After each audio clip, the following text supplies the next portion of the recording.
Уважаемые товарищи, друзья, я капитан советской армии, был, есть и им буду.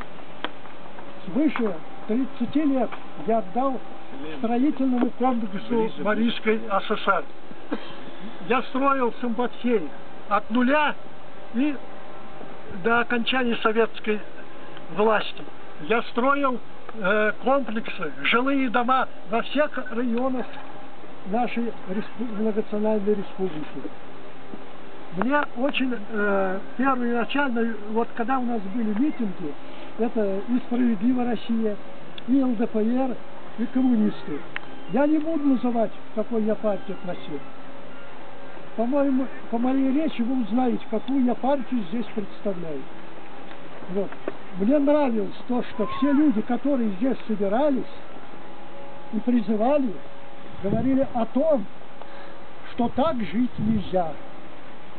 Особенно молодежь в ЛДПР, которые поддерживают во многих все начинания, которые и «Справедливая Россия», и ЛДПР, и коммунисты, примерно были одни лозунги: так жить нельзя.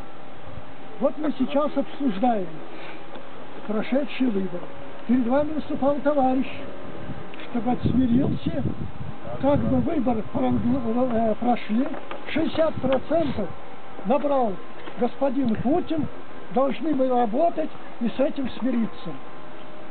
Я могу только одно сказать. Я, как рядовой член партии расстрелянных, никогда в жизни, даже если руководство мое признает, что партии были легитимные, я их никогда не признаю.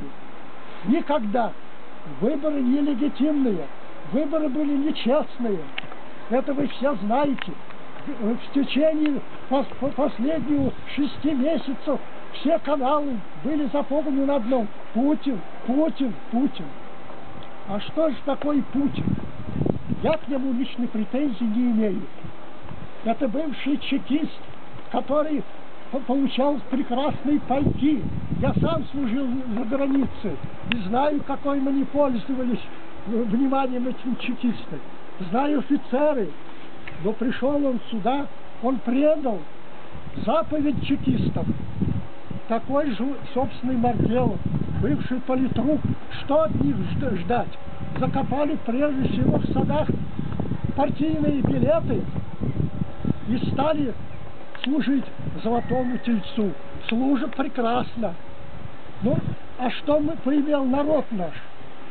Говорят, выборы честные. Выборы не были честные. Посмотрите, как под Москвой возили со всех районов показать, что Москва голосует за Путина. И то он набрал только всего 45%. Все знают, больше цена 30% никогда не набрал бы. То же самое, я объехал 7 районов Марийской республики. Был практически в центрах меньше, а был в районах, в деревнях. Народ плачет, не работает. Ни зарплаты, ничего нет. Молодые люди уехали в Ашкаралу, более инициативно уехали в Москву. Старики остались. Я видел слезы стариков, которые плакали: верните нам советскую власть. Но, товарищи, советскую власть не вернем.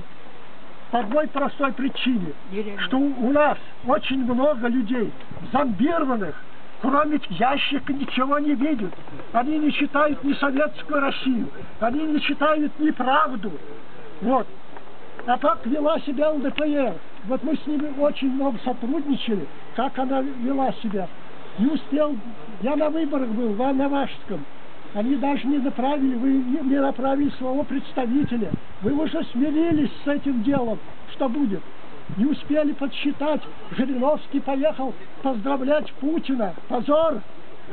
Еще раз говорю, позор поздравлять Путина с его честной победой. Никогда такой победы от коммунистов не будет. И мы никогда эти легитимные выборы никогда не признаем. Никогда. Еще желаю я, товарищи. Вы молодые люди. У вас много молодых, перспективных людей. Мы отжившие поколения. Мы живем в прошлом. а вы должны жить будущим. Думайте, только тогда будет, когда советской власти мы будем жить, только тогда, когда будет народ управлять ими, и когда не будет у нас ни клоуны в Думе сидеть, которые голосовали за антинародные лозунги, это кодекс, голосовали за трудовой кодекс, налоговый кодекс, природоохранный кодекс, и не успел закончить выбор, пошли поздравлять этого президента. Думайте, товарищи, с этой партией вам, думаешь, ничего не светит, а мне вас лично жаль. Всего хорошего.